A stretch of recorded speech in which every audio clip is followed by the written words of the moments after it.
3.5 साल पहले 8 साला मोहम्मद उमर के इलेक्ट्रिक की गफलत की वजह से अपने बाजुओं से महरूम हो गए थे। मोहम्मद उमर के दोनों बाजू के इलेक्ट्रिक के हाई वोल्टेज तारों ने जला दिए, लेकिन उसका दिल पर जोर के इलेक्ट्रिक इंतजामिया जला रही है। मासूम बच्चे की ज़िंदगी तबाह करने के बाद उसे किस तरह अजियत दी जा रही है। हमारे साथ स्टूडियोज़ में मोहम्मद उमर अपनी फैमिली के साथ होंगे, लेकिन पहले ये रिपोर्ट देखते हैं मुदस्सिर नज़ीर की। कराची का मोहम्मद उमर वालिदैन की आंखों का तारा, मगर गुज़िश्ता 3 साल से मोहम्मद उमर एक अलमिया की तस्वीर है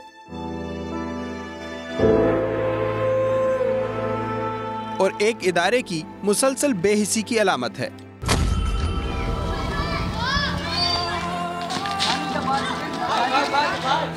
तीन साल पहले मोहम्मद उमर भी एहसनाबाद की गलियों में क्रिकेट और फुटबॉल खेला करता था।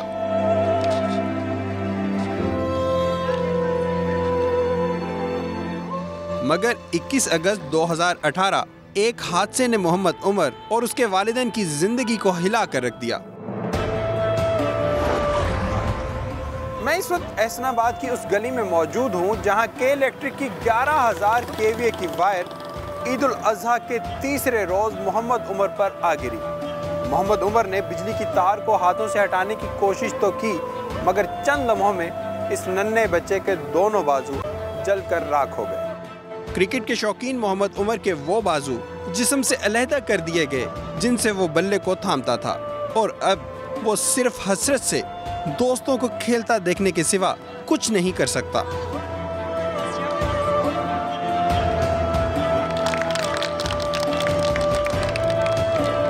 जब के इलेक्ट्रिक ने गफलत साबित होने पर सिंध हाई कोर्ट को यकीन दहानी कराई थी कि के इलेक्ट्रिक 24 साल की उम्र तक मोहम्मद उमर के मसनूई बाजुओं के अखराजात उठाएगा, मगर के इलेक्ट्रिक ने इस वादे की वादा खिलाफी करते हुए 3.5 साल गुजार दिए हैं।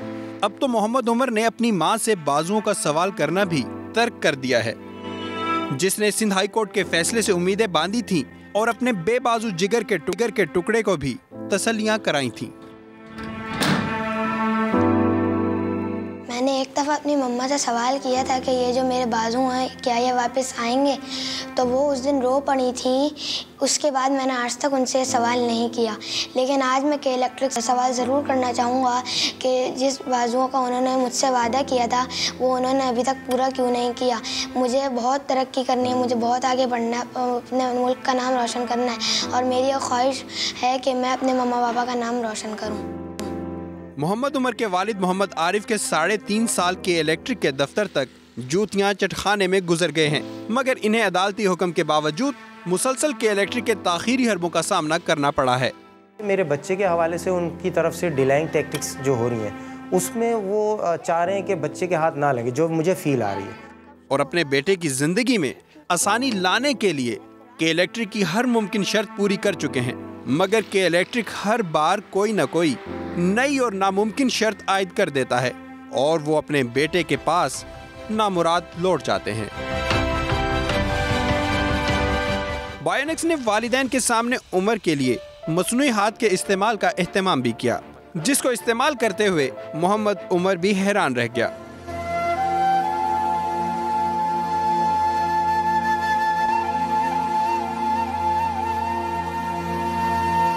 जैसे मैं सोचता हूँ ये हाथ वैसे ही काम करता है। जब मैं सोचता हूँ कि ये हाथ नीचे हो तो जब मैं सोचता हूँ कि ये मुट्ठी बनाए तो ये मुट्ठी बनाता है, और जैसे जैसे मैं बोलता हूँ कि ये नीचे हो जाए ऊपर हो जाए तो ये वैसे ही काम करता है। बस दुआ है कि ये हाथ मेरे जल्द से जल्द लग जाए। वालिदा ने जब उमर के मसनूई हाथ को काम करते देखा तो फरते जज्बात पर काबू न रख सकी। तो बहुत खुश हूँ, मुझे यकीन नहीं आ रहा कि वाकई ये उमर चला रहे हैं। मुझे बहुत खुशी हो रही है कि मतलब ये खुद चला रहे हैं। अब ये खुद से कम नहीं, खुद से खाना तो खा पाएंगे, पानी पी लेंगे, पानी के लिए तंग करते हैं बहुत, पानी पी लेंगे, कुछ स्पून से पकड़ के खा लेंगे। जब इनकी ट्रेनिंग होगी लिख सकेंगे। साइकिलिंग करने बहुत शौक़ है, ये क्रिकेट का बहुत शौक़ है। और ये अक्सर मुझसे पूछते हैं कि मम्मा मैं क्रिकेट खेल पाऊँगा।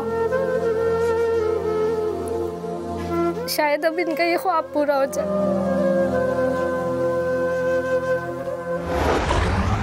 कराची से खरबों रुपए कमाने वाला के इलेक्ट्रिक चंद लाख रुपए बचाने के लिए मुसलसल मोहम्मद उमर को बाजुओं से महरूम रखे हुए है। 3 साल ज़ाया होने के बाद ये इदारा मोहम्मद उमर के मसनूई बाजुओं का 1/4 खर्च बचा चुका है। कई माह की टाल मटोल के बाद के इलेक्ट्रिक के तर्जुमान अवैस मुंशी ने जो मौक़िफ़ दिया वो मोहम्मद उमर और उसके वालिदैन के ज़ख्मों पर नमक पाशी के मुतरादिफ है, जिसमें मसनूई बाजू लगाने के अमली इक़दाम के बजाय वही वादा फ़रदा दिया जो मोहम्मद उमर के वालिदैन को 3.5 साल से सुनाया जा रहा है। बहुत खुशी है ये बताते हुए कि जो प्रोस्थेटिक कंपनी है पाकिस्तान में, जिसकी निशानदही उमर की फैमिली ने ही हमें करके दी, उनके साथ भी के इलेक्ट्रिक बहुत एडवांस स्टेजेस में है अपनी गुफ्तगू में, और हमें पूरी उम्मीद है कि बहुत जल्द उमर को इलाज जो उनकी ज़रूरत के मुताबिक है वो फौरी तौर पर मिल सकेगा। मोहम्मद उमर का मामला के इलेक्ट्रिक की बेहिसी का वाहिद केस नहीं है। इदारे की गफलत की वजह से आज़ाद से महरूम होने वाले शहरियों के साथ के इलेक्ट्रिक के मुलाजमिन का भी कोई अजाला नहीं किया जाता है। कैमरामैन फैसल आगाई और मजर सदीकी के साथ मुदस्सिर नज़ीर, समा, कराची।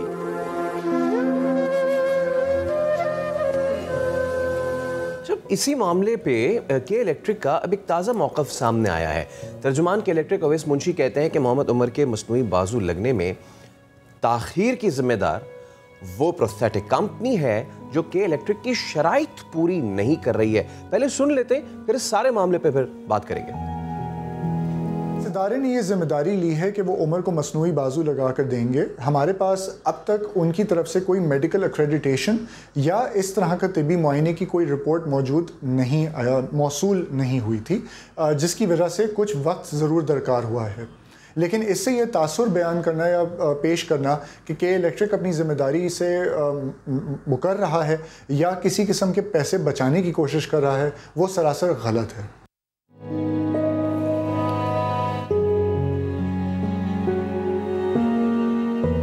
साढ़े 3 साल बाद हमें ये पता चल रहा है कि कुछ मेडिकल सर्टिफिकेट्स हैं जो नहीं दिए जा रहे या फिर लिए नहीं जा रहे, और उसके बाद 3.5 साल बाद ये बताया जाता है कि क्योंकि ये चंद वजूहात हैं, इस वजह से हम ये चीज़ आगे प्रोसेस नहीं कर पा रहे हैं। तो चलिए, ये पुरानी डेवलपमेंट और इस नई डेवलपमेंट पे अब हम बात करते हैं। हमने तमाम तर मेहमानों को मदऊ किया है यहाँ पे। अनस नियाज़, सबसे पहले तो CEO बायोनिक्स, बहुत शुक्रिया अनस आपका, और ये जो ताज़ा मौक़िफ़ है इस पर हम ऑब्वियसली आपसे बात करेंगे। इसके अलावा मोहम्मद आरिफ साहब और उनकी बेगम भी हमारे साथ मौजूद हैं, और हमारे साथ मौजूद हैं उमर, सबसे पहले तो ये बताओ कैसे हो तुम? जी मैं बिल्कुल ठीक हो जी, खैरियत से हो जी। तुमसे तो यार मैं आज बड़ी मज़े की बातें करूँगा, क्योंकि ये जो मुस्कुराहट है ना, ये बहुत सारे ऐसे लोग के जो हिम्मत हार के बैठ जाते हैं, ये मुस्कुराहट उनका जवाब है। लेकिन उससे पहले अनस, ये मुझे बताएं कि ये जो अब एक नई चीज़ आई है, इसको कैसे रिस्पॉन्ड करेंगे आप? कई तो सीधा कह रहे हैं कि जी वी आर ऑल रेडी, लेकिन आप लोगों की तरफ से कोई डिले है? थैंक यू सो मच, और I am very surprise to know कि जिस तरह का रिस्पॉन्स दिया गया है, एंड आफ्टर 3 years, और जिसमें तकरीबन 6 से ज़ायद कोटेशंस एक्सपायर हो चुकी हैं, जिसमें 20-20, 25-25 दिन का टाइम, बल्कि इवन एक महीने की कोटेशंस एक्सपायर हो चुकी हैं, और उसके अंदर ये कहना कि कुछ सर्टिफिकेट्स हमें प्रोवाइड नहीं किए गए। इवन जो institute of prosthetic and orthotics जो पूरे इस प्रोस्थेटिक इंडस्ट्री को रेगुलेट करता है पाकिस्तान में, जो पेशावर में मौजूद है, उन तक के MOUs उनसे शेयर किए हुए हैं कि like we are able to make this technology, we are already doing it. तकरीबन कोई 8 से 10 दफ़ा उनके साथ मीटिंग्स हो चुकी हैं। उसके साथ साथ मतलब कि उनका जो एक बहुत कॉम्प्लेक्स प्रोसेस था वेंडर रजिस्ट्रेशन का, वो हम पूरा मुकम्मल कर चुके हैं। और उसके बाद ये कहना तो जी वो आप लोग कानूनी चीज़ें पूरी नहीं कर रहे हैं, कौन सी ऐसी कानूनी चीज़ें जो पूरी नहीं हो रही भाई? ये तो मेरे ख्याल से वो ही बेहतर बता सकेंगे, क्योंकि शायद इस प्रोस्थेटिक इंडस्ट्री में वो हमसे ज़्यादा एक्सपर्ट हैं, इसीलिए वो ये कह रहे हैं। अदरवाइज़ जितनी भी चीज़ें हैं आप देखें, हमने तो जब उन्होंने ये कहा कि ये हो ही नहीं सकता, तो हमने एक डेमोस्ट्रेशन भी करके दिखा दी। लाइक आप एक वीडियो एविडेंस देखें, आप ये देखें कि एक चीज़ हो रही है, इतने सारे लोग आपके पास सेट एग्जांपल्स मौजूद हैं, आप ये देखें कि आपको कंसर्न फॉर्म मिल चुका है पेरेंट्स की तरफ से, तो उसके अलावा क्या रह जाती है ऐसी बात जिसकी वजह से ताख़ीर? अच्छा अनस, कौन सी ऐसी शराइत हैं, क्या चीज़ ऐसी मांग रहे हैं वो जो आप लोगों के पास अवेलेबल नहीं है और उनका मौक़िफ़ ये कि आप लोग ही जो है ये सारी चीज़ें पूरी नहीं कर पा रहे? देखें, हमारी तरफ से अगर हम जो भी इनका ऑनलाइन रजिस्ट्रेशन फॉर्म होता है, वेंडर रजिस्ट्रेशन फॉर्म होता है, उसके अंदर भी इनकी ईमेल मौजूद है कि आप as a registered vendor of KE हो चुके हैं and it's been more than 2 months now, और 2 months के बाद भी यही मौक़िफ़ आना, यानी कि उस फॉर्म के अंदर बहुत छोटी छोटी डिटेल्स होती हैं, like every legal thing that requires is present there, उसके अलावा वो फॉर्म सबमिट ही नहीं हो सकता। तो वो फॉर्म सबमिट करने का मतलब ही यही है कि we have completed all the requirements. यानी आपने कि जिन्होंने उमर को प्रोस्थेटिक आर्म लगाना है जी, आपने अपनी सारी रिक्वायरमेंट्स पूरी कर दी हैं। बिल्कुल ऐसे ही है। तो फिर ले तो लाल यानी कि डिले की टैक्टिक्स वहीं से आ रही हैं? जी बिल्कुल। देखें, अब उमर का जो केस है, इसको 24 साल तक इसको प्रोस्थेटिक्स लगने हैं।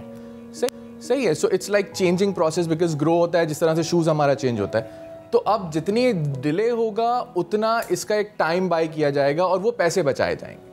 तो इसमें ये एलिमेंट ऐड करना, और अगर इसमें बहुत ज़्यादा सिंसियरिटी है सो दे आर ऑलवेज वेलकम। वो आए हमारे ऑफिस आएँ और बोलें देन अभी आप जो डॉक्यूमेंट्स चाहिए हम बैठे हमें करके दें। So rather than wasting 3 years of him, they can actually process this things in a quicker way. यही चीज़ है। हमने अपने प्लेटफॉर्म से ये भी दिखाया कि के इलेक्ट्रिक जो है उसका नया मौक़िफ़ क्या है, और उसका जवाब भी लिया जो CEO हैं बायोनिक्स के, और उनका साफ यही कहना है कि हमने अपने तय तमाम तर चीज़ें पूरी कर दी हैं। लेकिन मुझे एक चीज़ अब आरिफ साहब ये चीज़ समझ में नहीं आती कि चलें कागज़ात पूरे नहीं हो रहे, उसमें आप महीना लगा लें और महीने के बाद फिर कागज़ात आ जाते हैं आपके, आप शनाख्ती कार्ड भी बनवाने जाएँ आपको कहते हैं कि जी आप वापस आएँ, 2 दिन में आप आ जाते हैं। ये वाला मामला इतना इंटेंस है, इतना ज़्यादा ये नाजुक है, तो 3-3.5 साल तक रिक्वायरमेंट्स पूरी नहीं हो रही हैं। देखिए एक तो ये होता है कि अगर क्योंकि मेरा ईमेल पे रब्ता ज़्यादातर रहा है तो मेरे पास हर एविडेंस मौजूद है। एक ईमेल में वो कोई एक चीज़ मांगते हैं और वो रिक्वायरमेंट में किसी तरह, क्योंकि मुझे तो हाथ लगवाने तो मैं किसी भी तरह पूरा करवा देता हूँ। हालांकि मैं इनसे शर्मिंदा 2-3 बार रहा हूँ। इनसे मैंने एक्सक्यूज़ किया कि शायद अब आप बेजार हो जाएंगे, क्योंकि इतनी रिक्वायरमेंट्स के इलेक्ट्रिक की तरफ से मांगी गई। मैं ये सोचता रहा ये एज अ वेंडर कहेंगे मैं क्यों पढ़ूँ इस चक्कर में, आपका और के इलेक्ट्रिक का मामला है भाई, आप मुझे पैसे डायरेक्ट के इलेक्ट्रिक से लेके दे दें। तो मैं खुद शर्मिंदा होता था। तो वो एक ईमेल में एक चीज़ मांगते हैं, जब वो पूरी हो जाती है तो अगली ईमेल फिर आ जाती है कि आपने ये चीज़ और देनी है। तो इस तरह मतलब रिक्वायरमेंट्स पूरी नहीं हो पा रही, मतलब उनके जो है वो 3-4 रिक्वायरमेंट्स एक ईमेल में मांगी जाती है। अगली ईमेल में बताया जाता है कि हमारा प्रोसेस जो है वो 3 months लेगा फॉर अप्रूवल, और उसमें ये डॉक्यूमेंट्स मज़ीद रिक्वायर्ड होंगे। मैं उनसे कहता हूँ कि भाई मैं ये पूरा नहीं कर सकता, आप कोई और चीज़ बता। तो आप फिर उसके बाद ईमेल दे देते हैं कि ये चीज़ें हमें चाहिए होंगी और आप ये बताएं कि ये चीज़ें आप कर सकते हैं, यस और नो लिख के दे दें। इस तरह मुझे ऐसा लगता है कि थ्रेटनिंग बिल्कुल बार बार ईमेल पे ईमेल भेजना और बार बार इस तरह से रिक्वायरमेंट्स का बढ़ाना। तो अदालत का फैसला भी इस पर आ चुका है, उसके बावजूद भी जो ये मसला है वो हल नहीं हो पा रहा है। तो इस पर हमें ज्वाइन किया है लॉयर है फ़ारूक उस्मान। अच्छा फ़ारूक उस्मान, इस हवाले से आप भी ये सब सारी सूरत हाल सुन रहे हैं, क्या कहेंगे आप इस पर, क्या कॉमेंट करेंगे, क्योंकि अब तो अदालत का फैसला भी आ गया? देखें, अदालत ने इसमें बड़ा कॉम्प्रिहेंसिव डिसीजन दिया है। उन्होंने क्लियर डायरेक्शंस दिए हैं केई को कि आप ये चीज़ें इनकी कंप्लाइंस करें। अब अगर केई इसकी कंप्लाइंस नहीं कर रही तो ये सरीहन केई के पार्ट पे तौहीन अदालत है, जो जिसकी कार्रवाई हो सकती है के इलेक्ट्रिक के ख़िलाफ़, और इसके लिए अप्रोच करना चाहिए मुतलका सिंध हाई कोर्ट को, ताकि इनके ख़िलाफ़ कंटेम्प्ट की प्रोसीडिंग इनिशिएट हो सके। अच्छा फ़ारूक साहब, अब एक नई चीज़ भी सामने आ रही है ना, क्योंकि आप इसको ज़्यादा बेहतर जानते हैं। हमारा काम यह है कि हम दोनों पार्टीज़ का मौक़िफ़ सामने रखें। कई का ये कहना है कि जी ये जो जिस कंपनी ने इनको बाजू लगाना है वो हमारे साथ आम अल्फाज में कंप्लाई नहीं कर रहे हैं, वो हमें चीज़ें प्रोवाइड नहीं कर रहे हैं, तो अब ऐसे में फिर क्या कर रहे हैं? देखिए इस सिस्टम में तो अनस साहब ने अभी शायद आपको बताया कि उन्होंने तमाम कंप्लाइंस पूरी कर दी, जो इनकी रिक्वायरमेंट्स थी वो सब उसकी कंप्लाइंस कर दी। अब इसके बाद ये तो सिर्फ डिलेइंग टैक्टिक्स हैं जो बादी नज़र में जो नज़र आ रहा है ये केई के पार्ट पे कि वो डिले कर रहे हैं इसको जितना ज़्यादा से ज़्यादा डिले कर सकें, क्योंकि वो एक टाइम स्पैन है और उसमें ऑर्डर में कि 24 साल तक ये फैसिलिटी देनी है। वो जितना टाइम निकलता जाएगा उतने उनके पैसे बचते जाएंगे, उसमें से वो सिर्फ वो अपने पैसे बचा रहे हैं, उन्हें दूसरों के जज्बात से, एहसासात से, दूसरों की तकलीफ से मेरा नहीं ख्याल कि उन्हें को वास्ता है। अच्छा फ़ारूक साहब हमारे साथ ही रहिएगा। अनस साहब इससे पहले कि मैं आपके पास आऊँ, मैं दरख्वास्त करूँगा प्रोड्यूसर साहब से कि ये जो केई का मौक़िफ़ है इसको एक बार फिर चलाएं मेरी रिक्वेस्ट पे, ताकि कोई तशनगी ना रह जाए और हम वो जो मेडिकल इस्तिलाह है ना, वो जो इस्तिलाह है उसको हम दोबारा सुना सकें। वो जो रीज़न आ रहा है वो रीज़न क्या है वो आप ज़रा सुने, फिर इस पर हम दोबारा बात करेंगे। जिस इदारे ने ये जिम्मेदारी ली है कि वो मसनूई बाजू लगा कर देंगे, हमारे पास अब तक उनकी तरफ से कोई मेडिकल एक्रेडिटेशन या इस तरह का तिबी मुआयने की कोई रिपोर्ट मौसूल नहीं हुई थी, जिसकी वजह से कुछ वक्त ज़रूर दरकार हुआ है। लेकिन इससे ये तासुर बयान करना या पेश करना कि के इलेक्ट्रिक अपनी ज़िम्मेदारी से मुकर रहा है या किसी किस्म के पैसे बचाने की कोशिश कर रहा है, वो सरासर गलत है। बहुत क्लियर अल्फाज में तिब्बी मुआयने की रिपोर्ट मौसूल नहीं हुई।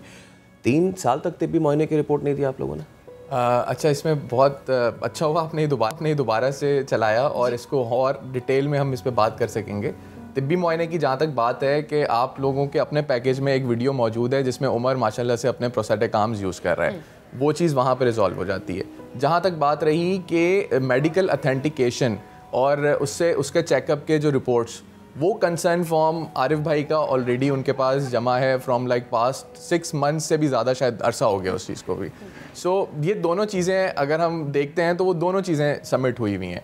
इसके बाद कुछ मतलब कि रह नहीं जाता ना कि इस प्रोसेस को इनिशिएट ना किया जाए। तो आपको क्या लगता है कि अच्छा इनको कितने अरसे तक और कितने आर्म्स लगने, बिकॉज ऑब्वियसली माशाल्लाह ग्रो करेंगे, अल्लाह मियां ने ज़िंदगी दे तो ग्रो करेंगे, आर्म साइज़ डिफरेंट होता जाएगा। 3.5 साल पहले वाला आर्म साइज़ मेरे ख्याल से अब तो नहीं लगना। बिल्कुल तो एक तो एपिसोड आपका ख़त्म हो गया।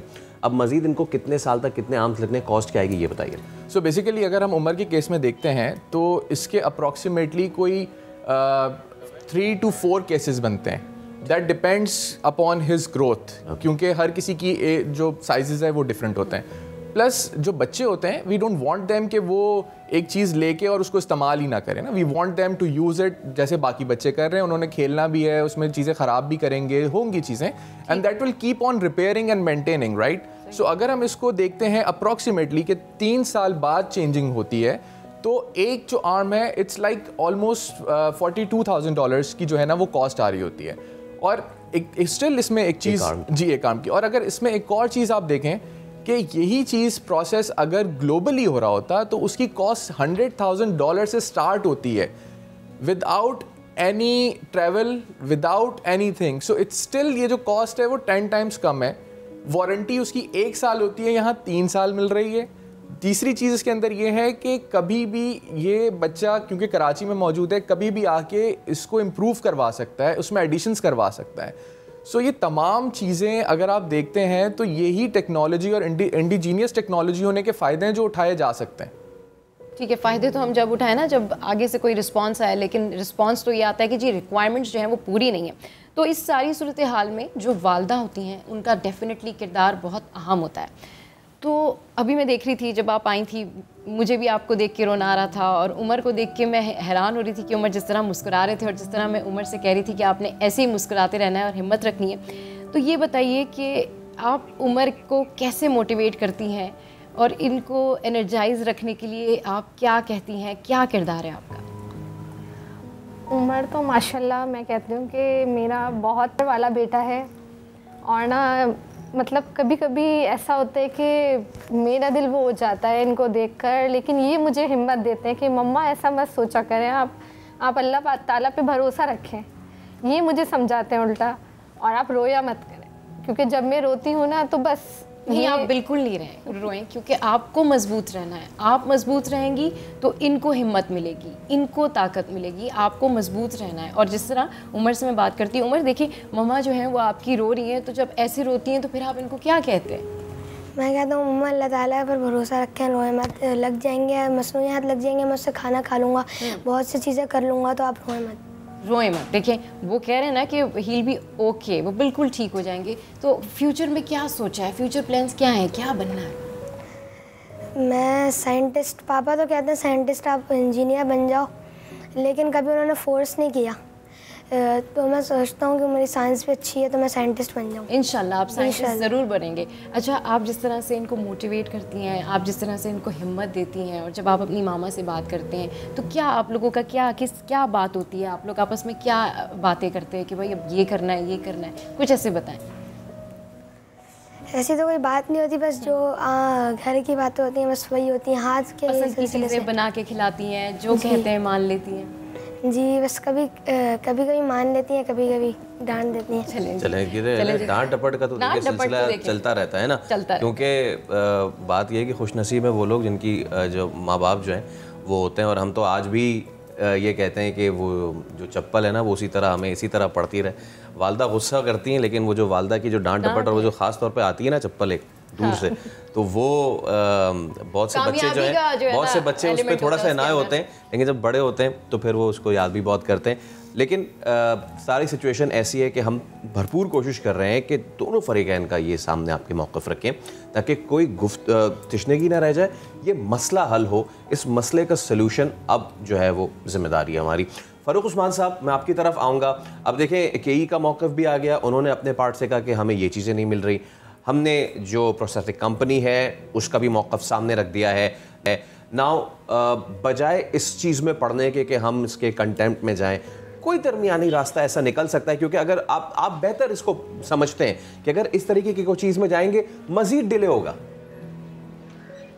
जी, मैं इसको थोड़ा सा हाईलाइट कर दूँ। वो कह रहे हैं कि हमें रिपोर्ट्स नहीं मिली। ये जो ऑर्डर अगर आप पढ़ें ना, मौजूद हाई कोर्ट ने जो पास किया है, ये इसमें इन्होंने खुद जा कर के ऑफ़र किया है। जब इन्होंने ऑफ़र किया उससे पहले यकीनन इन्होंने मेडिकल रिपोर्ट्स का, उसकी मेडिकल पोजीशन का और तमाम जो प्रोस्पेक्टिव ट्रीटमेंट्स हैं उनका एस्टिमेशन ले करके, उसका सारी स्टडी करके, उसके बाद इन्होंने कोर्ट में जा कर के एग्री किया होगा कि जनाब हम ये चीज़ें करने के लिए तैयार हैं। जब आपने एक कमिट कर लिया कोर्ट में जाके, फिर मेडिकल रिपोर्ट्स का सवाल कहाँ से आ गया आज 3.5 साल बाद?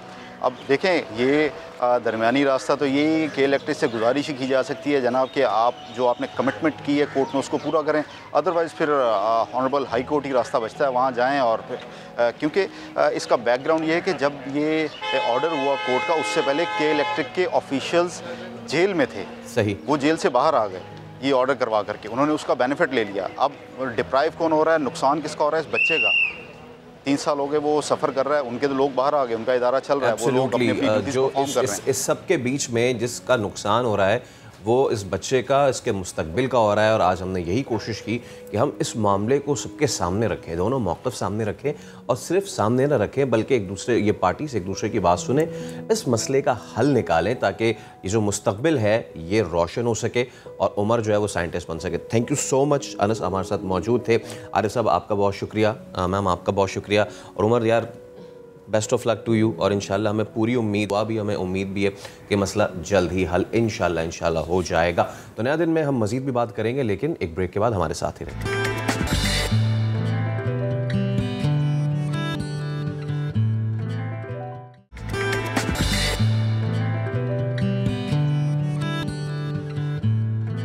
Welcome back. हमारे मुल्क में टैलेंट है और बेतहाशा है। हाँ, अगर वसाइल नहीं तो क्या हुआ, लेकिन ये टैलेंट इतना ज़्यादा है कि कहीं ना कहीं से वो रास्ता निकाल ही लेता है। कोयटा की नौजवान बॉक्सर ओमान में यूथ बॉक्सिंग चैंपियनशिप में शिरकत करेंगी। मलाइका जाहिद इवेंट में गोल्ड मेडल हासिल करने के लिए सख्त ट्रेनिंग और जान तोड़ मेहनत कर रही हैं बासलाहियत खिलाड़ी से आपको बताते हैं इनके बारे में। तो नूरुल आफरीन की रिपोर्ट देखिए, फिर इनसे बात भी करते हैं।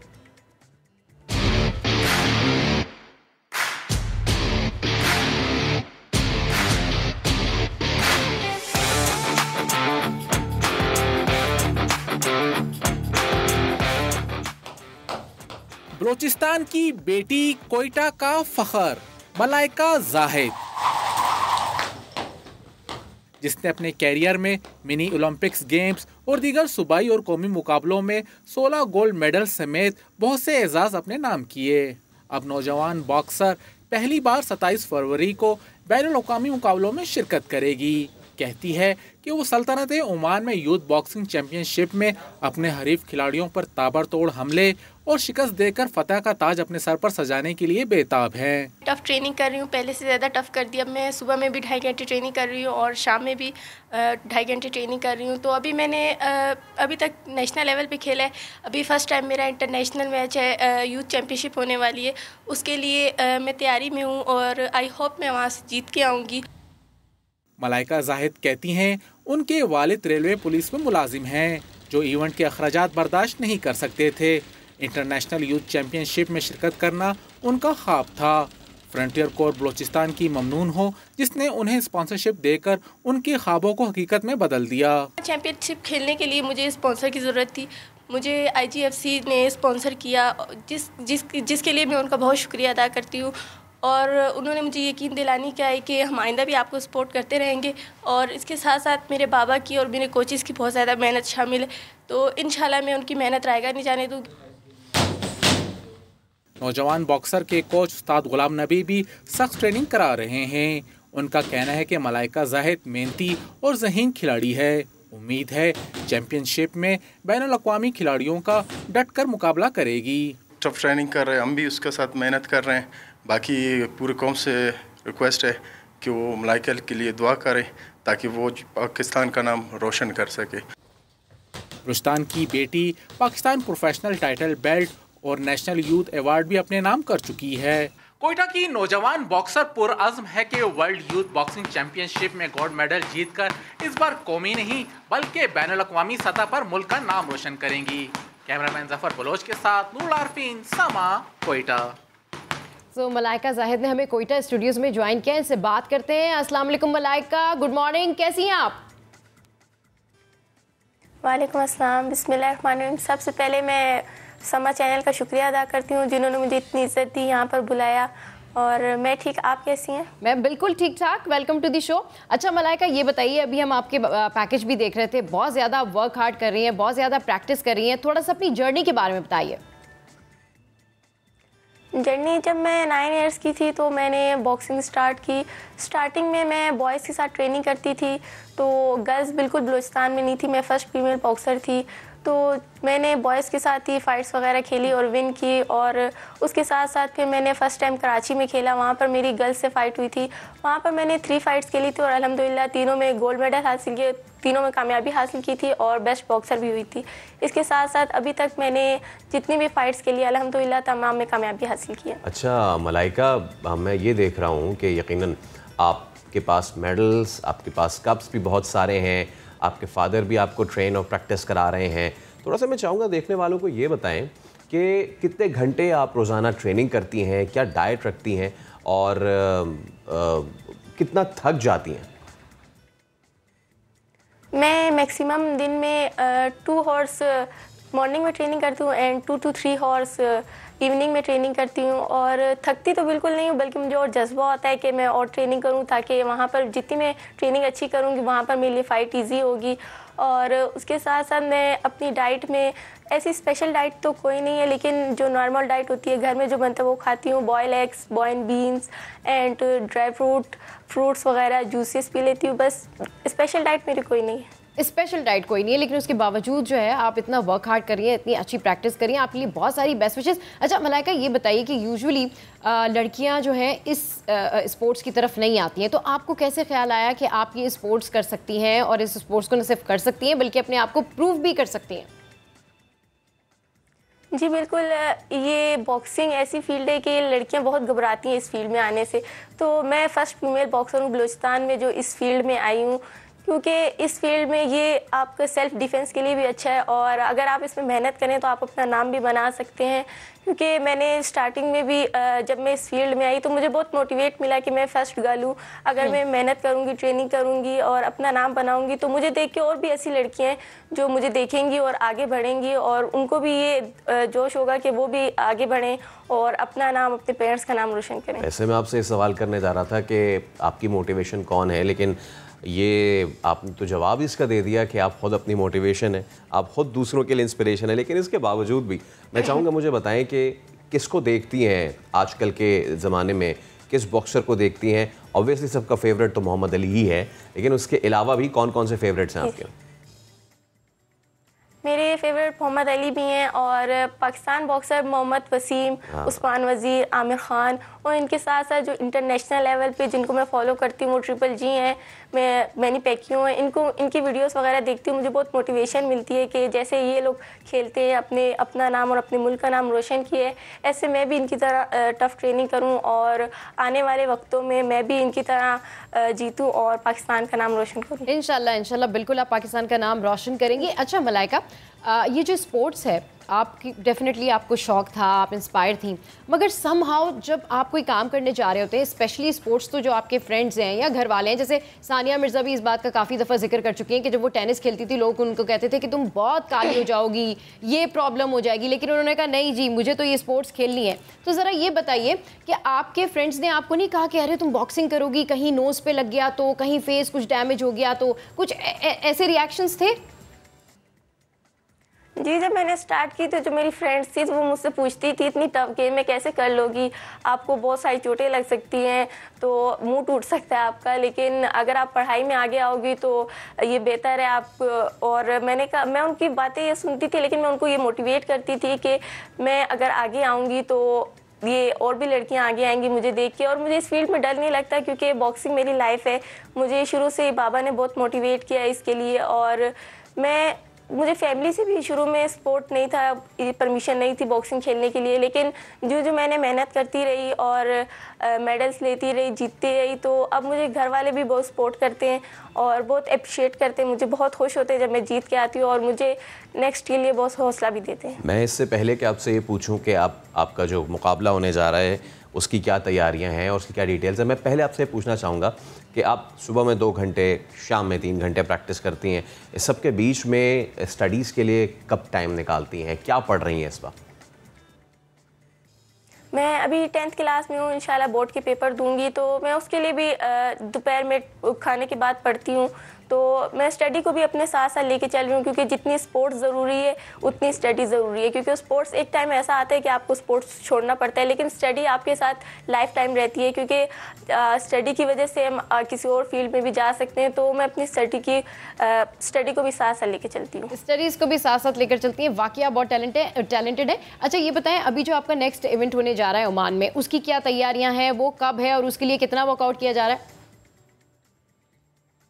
वो इंशाल्लाह मैं यहाँ से 26 फरवरी को चली जाऊँगी। वहाँ पर जो मेरे ओमान में मुकाबले होने, तो उनके लिए मेरी तैयारी बहुत अच्छी है क्योंकि मेरे बाबा मेरे साथ बहुत सपोर्ट करते हैं, उनकी दुआएं मेरे साथ हैं और मेरे कोचेस ने मेरे साथ बहुत मेहनत की है, मैं खुद भी मेहनत कर रही हूँ, इसके साथ साथ आवाम की दुआएं भी मेरे साथ हैं। तो इंशाल्लाह आने वाले वक्तों में जब मैं वहाँ पर खेलूँगी तो इंशाल्लाह वहाँ से पाकिस्तान के लिए अल्लाह ताला ने चाहा तो ज़रूर मेडल लाऊंगी। मलाइका, आखिर में सिर्फ ये बता दें, what's your strong point, cross punch या फिर स्ट्रेट पंच?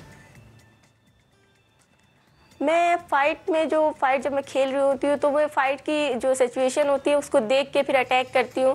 वैसे तो मेरे बहुत से फेवरेट पंचेस हैं, लेकिन बॉडी शॉट मेरा ज़्यादा फेवरेट पंच है, तो मैं उसको यूजुअली फ़ाइट में यूज़ करती हूँ। क्या बात है। और हम दुआ करते हैं कि ना सिर्फ बॉडी शॉट बल्कि क्रॉस पंचेस और स्ट्रेट पंचेस आप सारे लगाएं और जितने भी लगाएं वो ठीक ठीक निशाने पे लगे और निशाना आपका होना चाहिए वो मेडल जो कि ओमान में आपका इंतज़ार करे। Thank you so much Malaika. तो आपने देखा टैलेंट है हमारे यहाँ और उस टैलेंट को हमें सपोर्ट करने की बहुत ज़्यादा ज़रूरत है। तो अभी एक ब्रेक ले लेते हैं। बिल्कुल, so will take a short break here, don't go anywhere, stay with अस।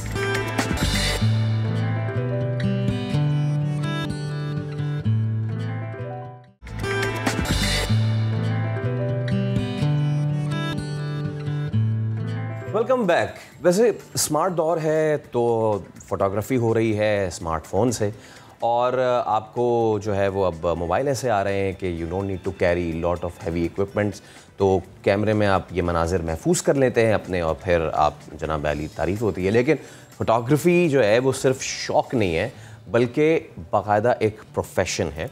और कहना तो नहीं चाहिए बट पहले ये काम सिर्फ हमारी जो मेल जेंडर है उस तक महदूद था। अभी शादी हो, वाइल्ड लाइफ फोटोग्राफी हो या फिर कोई और इवेंट हो, जो मर्द फोटोग्राफर जो थे वो ही क्लिक करते रहते थे। बट नाउ ख़ातीन, और जब मैं ये नाव कह रहा हूँ तो ये नाव कहते हुए भी 10 साल से ज़्यादा गर्सा बीत चुका है। जो ख़ातीन फ़ोटोग्राफ़र्स हैं बहुत ज़बरदस्त काम कर रही हैं। तो ऐसी एक बहुत ही ज़बरदस्त फ़ोटोग्राफ़र जो कि मुझे भी पता चला है कि by profession photographer and by passion traveller है, वो हमारे साथ मौजूद है। तो Zainab Nasir, thank you so much, बहुत शुक्रिया आप स्टूडियो तशरीफ़ लाई। तो सबसे पहले तो ये बताएं कि आपकी जर्नी कैसे शुरू हुई, क्या कुछ किया और क्या कुछ अवार्ड्स अपने नाम कर रखे, ये भी बताएं। I started basically as a writer. मुझे राइटिंग का बहुत शौक था, पर आई रियलाइज़ कि सिर्फ राइटिंग में वो बात नहीं है और ना उसके साथ लाइक विजुअल्स होने चाहिए। Then I started photography. Travelling का भी बहुत शौक था, तो फिर प्रोफेशन पैशन मिक्स करके I like made a career out of it. I decided to be a travel photographer. मुझे कल्चर का बहुत शौक है। लोग जैसे गाँव जाके आपको कल्चर नए नए मिलते हैं, राइट? तो उन लोगों से मिलना, and I think as a female ये एक बहुत बड़ा एडवांटेज होता है, लोग आपको वेलकम करते हैं घरों में, लोग वेलकम करते हैं बिल्कुल। तो आपको एक ऐसा पर्सपेक्टिव देखने को मिलता है जो शायद मेल फोटोग्राफर्स नहीं एक्सप्लोर कर पाते। ख़ास तौर पे जो दूर दराज के इलाके हैं, पहाड़ी इलाके, जहाँ पे खाना बदोश किसी कैंप में, टेंट में रह रहे हैं, तो वहाँ पे आप एज अ मेल एक्सेस इतनी नहीं हो पाती है। बट जब वो फीमेल को देखते हैं तो वो, ये तो मेरे साथ भी हो चुका है, वो ना सिर्फ आपको वेलकम करते हैं, नाश्ता वगैरह सब ला के फैसिलिटेट भी कर रहे हो। बहुत ज़्यादा और बहुत मज़ा आता है कि नई नई चीज़ें आप एक्सप्लोर करते हैं। अच्छा ज़ैनब, जैसे आपने बताया ना, तो समहाउ ऐसे मुझे भी लगता था कि भाई मैं भी इन जगहों को एक्सप्लोर करूँ, जाऊँ, लेकिन ऑब्वियसली ये हिम्मत, पैशन की बात होती है कि अगर आपका पैशन है तो ही आप एग्जीक्यूट कर सकते हैं। तो ये बताइए कि कब आपको ये रियलाइज़ हुआ कि यार ये जो मैं लिख रही हूँ, ये जो मैं सोच रही हूँ, अब मुझे इसके ऊपर इम्प्लीमेंट भी करना है, now this is time to click. तो ये कब ये क्लिक का आइडिया आया जहन में? I think I was 14-15 and then my dad was kind enough कि उन्होंने लाइक मैं जैसे कॉलेज मैंने ज्वाइन किया तो he got me a camera. तो बस वो एक्सपेरिमेंटेशन शुरू हुआ और यूनिवर्सिटी में फिर आई परस्यूड फिल्म, तो फिर वो ऑफिशियल ही हो गया, वो करियर हो गया। तो that made my life easier. फिर आई प्रॉपरली लर्नड इट। और एक दफ़ा जब आप चीज़ें शायद सीखना शुरू करते हैं तो आप बहुत ज़्यादा सीरियस हो जाते हैं उसके बारे में। फिर आप लोग को लोग गाइड भी बहुत करते हैं, करियर पाथ समझ आने लगते हैं। तो यार अच्छा, ये आपने बड़ी डिफरेंट बात की, क्योंकि हमारे माशरे में इस तरह नहीं होता। हमारे यहाँ सेट पैटर्न है और वो सेट पैटर्न जेंडर्स के साथ है। मेल तो डॉक्टर, मेल तो इंजीनियर, फीमेल तो डॉक्टर, और उसमें फिर थोड़ी मज़ीद फीमेल तो टीचर, और मेल है तो मज़ीद कोई काम कर लेगा। बट नाउ ये जो एक टाबू है ये ब्रेक होता जा रहा है। That's a very good thing. अच्छा, थोड़ा सा मुझे ये बताएं कि आपका जो अब आगे का प्लान है वो क्या है, क्या करना चाहती हैं? ख़ास तौर पे फ़ोटोग्राफ़ी के हवाले से जो लोग देख रहे हैं, जो इसको अपना पैशन से निकाल के प्रोफेशन भी बनाना चाहते हैं, उनको आप कैसे गाइड करेंगी? उनका देखिए, आजकल तो यूट्यूब का दौर है, you can learn anything online, ये बेस्ट चीज़ होती है। और कैमरा की इन्वेस्टमेंट ना इतनी ज़्यादा रही नहीं है, तो अगर आपको प्रोफेशनली स्टेप भी करना है 1-1.5 लाख में, you can actually like get started. छोटे मोटे आप इक्विपमेंट ले लें। तो हम किस एज के लोगों को गाइड कर रहे हैं अभी? बहुत यंगस्टर्स को या थोड़े लाइक मिड करियर प्रोफेशनल्स? एक बच्चा जो एंटर करके अब देख रहा है दुनिया की तरफ कि मैं क्या बनूं। Very cool. तो आपको बस एक फ्लैश गन चाहिए, कैमरा चाहिए, and you can get started. अभी सबके फादर इतने अच्छे थोड़ी होते हैं कि वो सबको ले दें, फ्लैश गन दे दें, कैमरा दे दें, started and going to do a travel. मतलब कि ये आपको बात माननी पड़ेगी कि थोड़ा सा एक्सपेंसिव थोड़ा सा तो है, मामला है। तो कैसे शुरू किया जाए? लाइक जब मैंने शुरू किया तो आई हैड दिस, ठीक है, और इसके साथ गिम्बल आ गया and this and all that, तो उसके साथ शुरू हो गया। फिर जितना आप गुड़ डालें चाहे उतनी मीठी, लोगों के पास ड्रोन्स भी हैं, ये सारी चीज़ें भी हैं। तो स्टार्ट ऑफ पॉइंट अगर कोई बच्ची कर रही है तो अपने जहन में वो क्या रखे कि इतना अमाउंट मैं रखूँ तो फिर मैं एक अच्छी चीज़ कर सकूँ। आपने बहुत ज़बरदस्त पॉइंट मेंशन किया। आईफोन भी बड़ी ज़बरदस्त किस्म की फोटोग्राफी करता है। You could like get an iPhone 5 और 6। चले जी, स्मार्ट तरीके भी बता रही हैं, कमर्शियल्स वगैरह भी होते हैं। आई थिंक 30-35 के का आपको सेकंड हैंड आईफोन मिल जाना चाहिए, and then you can get started. एक बड़ा मज़े का बिजनेस मॉडल है दैट आई ऑल्सो फॉलो। आपको अगर ना स्टोरीज आइडेंटिफाई करनी आ जाए, so you could be travelling and making content, तो आप वीडियोस बहुत आराम से आईफोन वाली बना सकते हैं। वो बिल्कुल DSLR की टक्कर की होती है। और वो जो है ज़ैनब, जो ट्रैवलिंग वाला जो एलिमेंट है वो भी थोड़ा सा लोगों के लिए मतलब हर कोई तो नहीं इसको आसानी से कर सकता ना, तो उसका भी कुछ है, कोई ऐसा कुछ आइडिया? अपीलिंग तो होता है लोगों के लिए। देखिए लाइक व्हेन आई स्टार्टेड तब तो I had no support, I was funding it myself, और मैं कंटेंट राइटिंग क्या करती थी तब अपनी ट्रिप्स सपोर्ट करने के लिए। लेकिन अब I get like supported by brands, free tickets होते हैं, वो तो आपके कंटेंट पे डिपेंड करता है। आप बार्टर कर लेते हैं, आप उन्हें कंटेंट दे देते हैं, वो आपको टिकट दे देते हैं, दोनों खुश होते हैं। तो that's how I do it now. बहुत अच्छे आइडियाज़ आ रहे हैं ज़ैनब के पास। अच्छा ज़ैनब, जितना आपका ये पैशन है और जिस तरह से आप इस बारे में बात करिए, तो ऑब्वियसली पूछना तो नहीं चाहिए कि एक्सपीरियंस कैसा रहा, बहुत अच्छा रहा है लग रहा है वो तो, लेकिन फिर भी बताइए कि कैसा एक्सपीरियंस रहा और हर बंदे का हर्डल्स कहाँ पर आई, और हर इंसान का कुछ ना कुछ कोई एक ऐसा काम होता है, एक ऐसी क्लिक होती है इस फील्ड के अंदर जो कहते हैं यार दैट वाज ऑसम क्लिक, ये जो क्लिक मैंने की है ये मुझे हमेशा याद रहेगी, या ये जो मुझे सारा सिनेरियो मिला, ये जो सीन मिला मुझे, ये बहुत अच्छा था। What was that point? मुझे लैंग्वेज बैरियर्स का लाइक बहुत मजे का सीन मिलता है जब आप जैसे सिंध में अंदर जाते जाते हैं, सिंधी खत्म हो जाती है और मारवाड़ी शुरू हो जाती है, लैंग्वेजेस बदलती हैं, लोगों से आप इशारों पे आ जाते हैं, like that's how you communicate. ऐसी पंजाब में होते हैं, अंदर जाते जाते आप इशारों पे आ जाते हैं। इसमें तो फिर थोड़ी सी आ जाते हैं ना, थोड़े उर्दू आगे पीछे मामला, ऊपर जब जाते तो फिर तो मामला बिल्कुल ख़त्म हो जाते हैं। तो एक दफ़ा आई टुक परमिशन एक अंकल से, वो खेत में काम कर रहे थे अपनी बेगम के साथ तस्वीर खींचने के लिए। अंकल ने मुझे permission they the, I got a picture, और आंटी इतना ऑफेंड हुई, वो चप्पल लेके मेरे पीछे भाग गई, उन्होंने चप्पल मारी मुझे, एंड फिर अंकल ने आके मुझे बचाया कि परमिशन ली थी इसने, and I was like oh my God, dangerous काम भी है, डेंजरस। बट जब तक डेंजर नहीं तब तक क्या फिर तो कोई मज़ा नहीं है ना। तो इसी डेंजर और इसी एडवेंचर को करते करते आप नेशनल से इंटरनेशनल प्लेटफॉर्म पे भी जा चुकी हैं। मुझे ज़रा ये बताएं कि आपकी वो नुमाइश भी हुई है और वो कहाँ हुई, कैसा रिस्पॉन्स रहा और किस चीज़ की थी? मेरी कुछ जो कल्चरल फोटोग्राफी थी ना, थर्ड में I did a small project, तो those are the pictures that got featured London में, एंड रॉसल एक आई थिंक क्लब है, रॉयल ओवरसीज क्लब, तो वहाँ पे आई एग्जिबिटेड। और वो क्या थे, पोर्ट्रेट्स थे या फिर? पोर्ट्रेट्स थे एंड लाइक थोड़े से क्लोजअप्स थे, like they wanted to know more about Pakistani exotic culture, still standing type का, 700-900 साल पुराना टाइप का हो, तो दैट्स व्हाट गॉट। मतलब ये है कि आपने वहाँ के मंदिर और वहाँ की पुराने ये सारी चीज़ें, बिल्कुल ये सारी चीज़ें, तो मैंने थोड़ा डॉक्यूमेंट सा किया था। अच्छा ये बताइए अभी फ्यूचर प्लान्स क्या है? मेरा अल्टीमेट गोल तो नेशनल ज्योग्राफिक के लिए फोटोग्राफी करना है, but that's really great। चलो आप फोटोग्राफी करेंगी, मैं वीडियोग्राफी करूँगा, हमारे इकट्ठे मिलते जुलते मामलात हैं, ठीक है। बट अब ये मैं आपसे पूछना चाहूँगा कि ये जो एग्जीबिशंस होती हैं इनके बारे में बहुत से लोगों का ड्रीम होता है, तो कैसे होता है ये? आपको अप्रोच किया जाता है या आप अपनी चीज़ें भेजते हैं? किस तरीके से ये मुमकिन हो पाता है? जब ओपनिंग्स आती है ना एग्जीबिशन की, तो you have to keep an eye, तो आप हैशटैग्स सर्च जो एक्टिवली कर रहे होते हैं ना, and then your friends already know आपका काम किस टाइप का है, तो वो आपको टैग कर देते हैं या आप एक्टिवली सर्च करें, दैट्स दी ओनली वे। अगर आपको ओपनिंग ही पता नहीं चलेगी तो आप भेजेंगे कैसे एंट्री, राइट? तो आपको थोड़ा एक्टिव होना पड़ता है। व्हाट आई डू इज़ कि मैं महीने में एक दफ़ा सारी चेक कर लेती हूँ, और जो मेरे अपने काम की होती है ना बुक मार्क कर लेती हूँ। ओके, आखिर में ऑब्वियसली कह सकते हैं इसको क्लीशेड, बट स्टिल ये एग्जिस्ट करता है हमारे माशरे में सवाल, और वो ये कि कुछ मेरी अपनी भी कलीग्स हैं जो कि शादी में फ़ोटोग्राफी करती हैं, लोग किस नज़र से देखते हैं? डू दे रिस्पेक्ट इक्वली जिस तरह वो मेल्स को करते हैं? बिकॉज जब मेरी उनसे बात होती है वो तो कहते हैं कि यार वो हमें पता नहीं क्या समझ रहे होते हैं कि बाय कर लिया है उन्होंने हमें, या एक तो ये वाले मामलात होते हैं और दूसरे ये होते हैं कि आया ये घर से निकल के क्या कर रही है। मैं चाहूँगा इस पे ज़रा हम अपनी गुफ्तगू का इख्तिताम करें। देखिए वेडिंग फोटोग्राफर्स के साथ तो बहुत मिसट्रीटमेंट होती है, एंड वो तो हमने खुद भी होते हुए देखी है कि लोग बहुत अजीब सी बातें करते हैं, और कैमरामैन कह रहे होते हैं नॉवल के मतलब फीमेल जेंडर तो काउंट ही नहीं होता। ये भी फोटोग्राफर हैं, ये कैसे फोटोग्राफी कर सकते हैं? इनको क्या पता कौन सा एंगल लेना है? ऐसी बातें हो रही होती है। अगर फीमेल फोटोग्राफर हटने को भी किसी को कह देती है रास्ते से, तो वो ऑफेंड हो जाते हैं। ये तो I have seen my self. तो फिर अभी जो अपकमिंग फोटोग्राफर्स हैं जो इस फील्ड में आना चाहते हैं, आपके जैसा बनना चाहते हैं, उनको क्या मैसेज देंगे? बस आपको एडवेंचरस होना चाहिए और एक हफ्ते घर से बाहर रहने की आदत डालें। Thank you so much Zainab, it was wonderful. और मैं ब्रेक के बाद आपसे अपनी पिक्चर शेयर करता हूँ कि मैं कैसा फोटोग्राफर हूँ, बिल्कुल भी अच्छा नहीं हूँ।